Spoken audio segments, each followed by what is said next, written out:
Hello standard 9। Okay, last video में हमने science के लास्ट वीडियो में हमने सीखा था साइंस का chapter number 1, that is about the chapter number like laws of motion हमने देखा था। तो 3 laws of motion given by Newton and I was left to do one page, that was page number 15 and page number 16, the laws of conservation of momentum. ठीक है, और ये begin होने से पहले I want you to revise your that clip about the laws of motion, because that 3 laws of motion you should know it thoroughly, then only you will understand what I am going to teach you in this. अगर आपको conservation सीखना है तो आपको पहले laws of motion, जो 3 laws of motion है वो परफेक्ट कर लो, because in this we are going to talk about the second law as well as third law. Okay, second law which talks about what, ये the rate of change of momentum is proportional to the force. The second third one is every action has a equal and opposite reaction. तो ये दोनों law का हम यहाँ पे इस्तेमाल करने वाले for the laws of conservation of force. तो ये laws of conservation of force होता क्या है वो मैं बताती हूँ आपको by doing some activity. But the simple meaning of conservation is what? Simple meaning of conservation means something like not changed, unchanged, remain same is called conservation. conserve करना, store करना, ठीक है। तो इसको हम समझते हैं ये कैसे होता है। तो let's assume करते हैं there are the two objects, okay, there are the two objects of say mass is m1 and m2 और दोनों की इनिशियल वेलोसिटी है u1 and u2। ठीक है, ये दो कोई भी मास, दो बॉल है जिसकी मास है m1 एंड m2 और इसकी इनिशियल वेलोसिटी है u1 एंड u2। अभी दोनों की इनिशियल वेलोसिटी डिफरेंट है, तो डेफिनेटली अगर हम दोनों बॉल को ऐसे ही फ्रीली छोड़ दे देंगे तो what will happen after a certain period, after a small friction of time, these both the masses will collide with each other. ठीक है, दोनों का इनिशियल वेलोसिटी डिफरेंट है, अगर हम दोनों को ऐसे ही छोड़ देंगे, फ्रीली सस्पेंड कर देंगे, they will collide with each other. Collide means टकराएंगे, आपस में वो लोग टकरा जाएंगे। Okay, m1 and m2 once they will आपस में टकरा जाएंगे, कोलाइड हो जाएंगे, again they will get separated. Okay, अगर हम कहते हैं कि दो ऑब्जेक्ट्स, समझ लेते हैं ये दो ऑब्जेक्ट्स हैं, वो आ रहे आपस में टकरा रहे, टकराने के बाद वापस वो क्या हो जाएंगे, अपोजिट हो जाएंगे, आई मीन सेपरेट हो जाएंगे। ठीक है, सो दे विल गेट सेपरेटेड। मैं आप थोड़ा नज़दीक बना देती हूँ because of less m1 m2 and here they are collide m1 m2 after collision they will get separated। okay, after collision वापस वो separate हो जाएंगे as you can see, separate before the collision they were different, separated, after collision they were separated। तो अभी laws of conservation होता क्या है वो यहाँ से आपको समझ में आएगा। हम will talk about the momentum. What is the momentum here? What is the formula of the momentum? Momentum is equals to P is equals to mv, right? Momentum is the product of mass and velocity. Mass and velocity, that is called momentum. हम सबने सीखा है in the law, second law of motion में। So this is what momentum is equals to mass into velocity. So what is the conservation of momentum says? Here you get the answer. The conservation of momentum is what? The total momentum before collision, this is total momentum before collision is equals to the total momentum after collision। समझ में आ रहा है? I can repeat that what is it? The conservation of momentum is equals to the total momentum before collision which is equals to the total collision after what? After collision। दोनों का momentum क्या होगा? Same होगा, total. I'm not talking about individual momentum, individual momentum different होगा, लेकिन दोनों का combine करेंगे, कंबाइन मतलब कि यहाँ पे क्या होगा, m1 u1 plus m2 u2, because यहाँ पे m1 m2 है और उसकी इनिशियल वेलोसिटी u1 u2 है। यहाँ पे इनिशियल वेलोसिटी बदल जाएगी आफ्टर कोलिजन, इनकी फाइनल वेलोसिटी बदल जाएगी, बिकम v1 v2। यहाँ पे इनिशियल वेलोसिटी u1 u2 था बिफोर कोलिजन, आफ्टर कोलिजन इनकी वेलोसिटी क्या हो जाएगी, final v1 v2। So m1 into u1, okay, mass into velocity, mass into velocity, दोनों का addition is equals to m1 v1 plus m2 v2। Getting it? So total momentum before collision is equals to total momentum after collision. इसका मतलब है conservation of momentum. Simple meaning है ये कि total momentum before collision is equals to total momentum after collision. अभी हम formula कैसे derive होता है mathematically, will come to that part. Okay, हम सबने सीखा है व्हाट इज फोर्स। फोर्स क्या है? Force is equals to mass into acceleration. Force is equals to mass into acceleration. यहाँ पे आपको थर्ड लॉ सीखना है, थर्ड लॉ रिवाइज करना है। What is the third law of your laws of motion says, the third law says every action has equal and opposite reaction. यानी कि जो मास, जो पहला जो फोर्स है, the force applied by the first object to the second object, okay, the first object to the second object will be equals to its opposite direction. यानी force applied by the first object will be equal and opposite मतलब कि minus, okay, will be in opposite direction, so we have to put minus.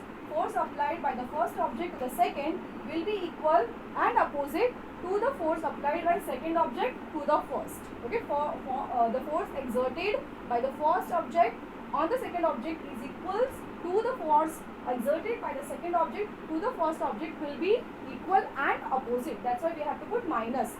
Understood? Here we are applying the third law of motion. Okay, third law of motion. ध्यान देना यहाँ पे. अभी यहाँ पे हम चलो फॉर्मूला इस्तेमाल करते हैं. फोर्स का formula m into A, mass into acceleration. और एक्सेलरेशन का क्या है? Acceleration m into A. Okay, m1 a1, m2 a2. What is a1? Okay, what is acceleration का फोर्स? एक्सेलरेशन का फॉर्मूला क्या है? Yes, acceleration is final velocity minus initial velocity upon t. आपको ये सारे फॉर्मूलाज याद रखने हैं. You need to remember this formula. f is ma, a is v minus u upon t. हमने वो प्रीवियस किया था. So let me put it here in the formula. m1 v minus u2, v मतलब v1 minus u1 upon t, right? हम first force की बात करें ना, force exerted by the first object. So mass 1 in the bracket v1 minus u1 final velocity minus initial velocity upon t. यहाँ पे क्या होगा? नेगेटिव है, तो we have to put negative sign. m2, okay, second object to the first a, force applied exerted by the second to the first, so m2 v2 minus u2 upon t. ठीक है, दोनों तरफ से t and t get cancel. Open करते bracket. m1 v1 minus m1 u1 is equals to m2 u2 minus m2 u2. ठीक है, अभी हम क्या कर लेते हैं? Let us arrange it. हमें क्या करना है? अरेंजमेंट करना है. हम m2 u2 को यहाँ पे लेकर आते हैं. ठीक है, we will bring it over here. So क्या हो जाएगा? m1 v1 plus m2 u2, m1 v1 plus m2 u2 is equals to m2 u2. अभी हम m1 u1 को शिफ्ट करते हैं, यहाँ पे आ जाएगा, तो प्लस m1 u1. ठीक है, understood what I did? Calculation में m2 u2 को शिफ्ट किया to the left to right. Okay, हमने यहाँ से राइट से लेफ्ट पर ये जो माइनस m2 u2 है यहाँ पे लेकर आओ, राइट में लेकर आओ. और यहाँ से जो माइनस m1 u1 है वहाँ पे उसको लेके जाओ, लेफ्ट में लेके राइट में लेके जाओ, तो प्लस हो जाएगा. ठीक है, हम दोनों में क्या कर सकते हैं? See you have a formula same. m1 v1 plus m2 u2. यहाँ पे according to your textbook what is written is m2 u2 plus m1 v1 is equals to m1 u1 plus m2 u2. This is what written in your textbook. और ये formula आपको by heart करना है. This is the laws of conservation formula which you have to learn it by heart. And how I arrive to, here is the explanation of that derivation, जैसे हम इस पर derive हुए हैं. ठीक है, ये आपको प्रैक्टिस करना है 5 टाइम्स स्पेशली, या you need to practice it in the beginning. मैं वापस एक बार रिवाइज कर लेती हूँ अच्छे से. Pay attention. There are the two objects, they have a different initial velocity. After a period of time they collide with each other and then they get separated, so their final velocity changes. Here we know the momentum formula, that is mass into velocity. So what the conservation of momentum says, it says the total momentum before collision is equals to the total momentum after collision. इसके लिए m1 u1 plus m2 u2 is equals to m1 v1 plus m2 v2. ये हुआ आपका conservation का part. अभी हम इसको equation को ऐसे लेकर आना, तो यहाँ पे आपको फोर्स का फॉर्मूला आना चाहिए. Force is equals to mass into acceleration, and acceleration is equals to final velocity minus initial velocity upon T. ये दोनों फॉर्मूलाज हमने प्रीवियस वीडियोस में सीखे हैं. ठीक है, why we are taking this negative? Because of third law of motion, because every action has opposite and equal reaction. That's why minus. Okay, force exerted by the first object to the second is equal and opposite to the second to the first. So here we have applied the formula m1 in the bracket v1 u1 minus t upon t, m2 v2 minus u2 upon t. t get cancelled from both the side. हमने open bracket कर दिया है और ये minus को यहाँ पे shift किया, यहाँ का ये माइनस को यहाँ पे शिफ्ट किया एंड देन अरेंज किया. That's all. This is what the laws of conservation is all about. Very simple. Okay, अभी some principles or some factors that it says. आपको सिर्फ bullet line याद करनी है of page number 15. The magnitude of total momentum, final momentum is equals to the magnitude of total initial momentum. Same. When no external, this is only applicable when no external force is applied. External force का मतलब है कोई frictional force या कोई दूसरा force जब तक apply नहीं किया था, unbalanced force है तब तक ये apply होता है.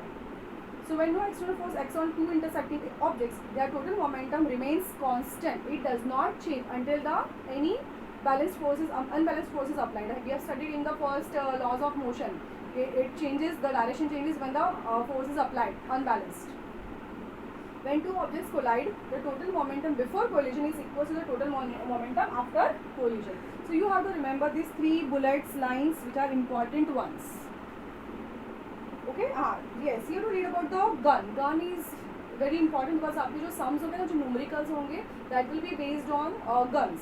Guns में क्या होता है? When we shoot a gun, okay, what happens? Which law of motion it applies? It applies the third law of motion.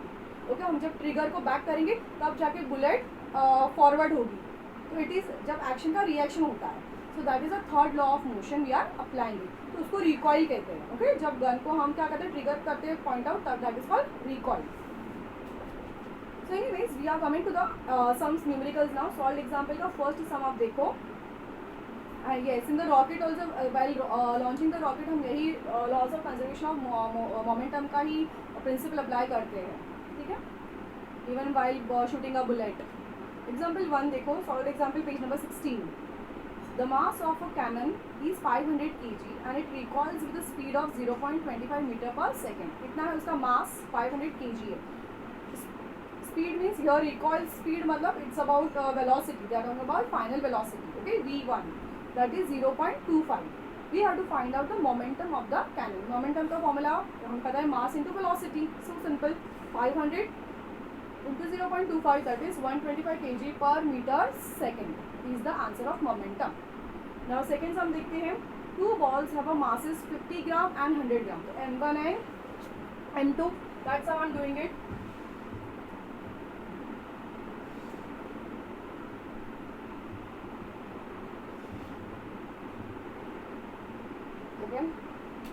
M1 कितना है 50 ग्राम्स, M2 कितना है 100 ग्राम्स, ठीक है. You should check that every quantity is in proper units और not, same units में है कि नहीं वो चेक करना है. And they are moving along the same line in the same direction with the velocities of 3 meter per second and 1.5 meter. यानी उनकी इनिशियल वेलोसिटी भी दी है u1 and u2 3 meter per second and it's 1.5 meter per second. Okay. इसके बाद हमें क्या find करना है? They collide with each other and after the collision the first ball moves with a velocity of 2 meter per second. यानी कि इसकी final velocity है 2.5 meter. We have to find out v2. हमें v2 फाइंड करना है. Understood? क्या दिया है? m1 m2 दिया है, u1 u2 दिया है, v1 2.5 वेलोसिटी फाइनल दिया हुआ है, v2 हमें फाइंड करना है. चलो let us use the formula. What is the formula we have? m1 u1 plus m2 u2 is equals to m1 v1 plus m2 v2. ये फॉर्मूला आपको बाय हार्ट करना है. Let us substitute the values whatever we got. m1 कितना है 50, u1 कितना है 3, put it in a bracket. m2 कितना है? या make sure everything is in the gram. Okay, यहाँ पे सब कुछ क्या है? क्वांटिटी चेक करना. Quantity we want everything in KG. We want the answer in KG, kilogram में चाहिए.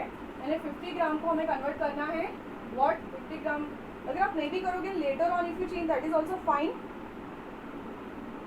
Okay, that is also you can do it later on. No, let us do it here only. हमें convert करना है gram into 1 kg is equals to, or we can say 1 gram is equals to 1 gram is equals to 0.01 kg, right? अगर ये 50 ग्राम है तो it becomes 0.05. 0.05 0 होता है, 0 का नो वैल्यू, तो 0.05 into 3. सिमिलरली m2 100 है यानी कि it will be 0.1, okay, into it's 1.5 is equals to वापस m1 is what 0.05 and v1 is 2.5 plus m2 is 0.1 and V2 is, we don't know that V2, we are finding it. So 0.05 into 3 gives you what? 0.03 is, will give you 0.15 plus 0.1 into 1.5 will give you what? 0.15. Okay, आपको ये calculation आना चाहिए. Into 0.05 into 2.5, 25 5 से कितना होता है? 75. Okay, decimal में there should be, here is 2 digit, here is a 1 digit, that means that should be total 3 digit. Make it 0.075. Okay, so it's a 5 it's a 125, 125. I'm sorry, my calculation mistake. 25 5 are 125. Decimal में 2 digits, 3 digits होने चाहिए. 2 of this, 1 of this. Total 3 digits. Plus, now here you can't add because 0.1 into V2 we have to find out that. The 0.15 plus 0.15 will give you 0.3. 15 plus 15, 30. 3 is equals to 0.125 plus 0.1 into V2. So 0. अभी this 0.125 will be shifted here to 0.3 minus हो जाएगा 0.125 is equals to 0.1 into V2. 0.3 minus 0.125 gives you how much? 0.3 means you make it 300. 0.300 कर दो, उसमें से minus 0.125 करोगे तो हमें क्या मिलेगा? 0.175 is equals to 0.1 into V2. We want to find V2. 0.1 will be shifted down to 0.175 upon 0.1 is equals to V2. Decimal point को क्या कर सकते हो आप? रिमूव कर सकते हो. तो डेसिमल पॉइंट यहाँ से it is like multiply by 10, so that the decimal point get shifted. So when you multiply by 10 what it gives you? It gives you 1.75, right? 1.75 upon 0.1 into 10 will be 1. It's okay if you don't write it. It's a 1.75 is the value of V2. थोड़ा calculation है और decimal points आ जाते हैं इसलिए थोड़ा calculation difficult हो जाता है. Go through it again the same calculation. You try to solve it on your own, you will get the same calculation. आप कैलकुलेटर का इस्तेमाल नहीं करोगे इस कैलकुलेशन करने के लिए. Use your mental, I mean जो रूल्स हम एडिशन सब्ट्रैक्शन के करते हैं, मल्टीप्लिकेशन करते हैं, डेसिमल को कैसे करते हैं वो अप्लाई करो. स्टेप बाय स्टेप खुद का मल्टीप्लिकेशन करो एंड देन सॉल्व करो. You will get the same answer. Okay, so you have to do additional work with this also, and I will tell you some more sums which you have to practice. Okay, bye bye.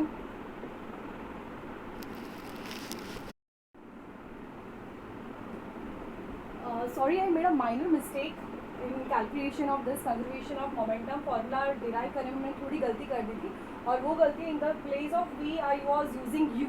So just forget that part in the previous video because I don't want to make the another entire video on this. सिर्फ minor mistake है जिसको मैं अभी rectify कर लेती हूँ. ठीक है, so it is force 1 is equals to -4 to force 2. आपको ये समझ में आ गया होगा why are taking negative force 1 applied by the first object to the second is equal and opposite. Opposite के लिए हमने यहाँ पे माइनस किया, हमने यहाँ पे third law of momentum, third law of equation का इस्तेमाल किया है. ठीक है, और फिर हमने फॉर्मूला, मैंने आपको कहा था आपको दो फॉर्मूलाज याद रखना है. एक तो force is equals to MA and A is equals to V minus U upon T. मैंने कहा था आपको दो फॉर्मूलाज याद रखने के लिए. तो हमने यहाँ पे यही फॉर्मूला इस्तेमाल किया है. Force is equals to MA. A is V1 minus U1 upon T. यहाँ पे minus M2 in the bracket V2 minus U2 upon T. यहाँ पे मैंने गड़बड़ कर दी लास्ट वीडियो में, तो प्लीज़ इसको वापस आप देखो, दोबारा देखो. यहाँ से हमने T और T को कैंसिल कर देना है. Let's open the bracket M1 into V1 minus M1 into U1. Okay, is equals to यहाँ पे माइनस है तो put minus M2 into V2. यहाँ पे minus and minus gate plus, that is M2 into U2. okay, यहाँ पे मैंने गड़बड़ कर दिया था in my previous clip. So this is what the right one is. minus M2 into V2 is minus M2 V2 plus. Why plus? Because minus into minus get plus M2 into U2. Now let us arrange. So M1 V1, यहाँ से हम M2 U2 को यहाँ पे लेकर यहाँ से जो minus M2 V2 है ना, we'll shift it here. ये जो नेगेटिव है यहाँ पे आ जाएगा तो क्या बन जाएगा? Plus M2 V2. Okay, is equals to यहाँ पे M2 U2 as it is रखो और यहाँ से जो माइनस M1 U1 है उसको शिफ्ट कर दो. यहाँ पे आ जाएगा तो प्लस M1 U1. ठीक है, according to the equation given in your textbook how it is arranged, it is arranged like M2 V2 plus M1 V1 and यहाँ पे M1 U1 plus M2 U2. whereas it doesn't make any difference whether you write this or this. This is the correct one. In the previous, I again repeat, it's my mistake that I have made a mistake over here. So even though I have got a same rank, but यहाँ पे U के जगह मैंने V लिखा था, अगर आपको याद हो तो this is the correct one. Follow this one and do this 5 times. Okay.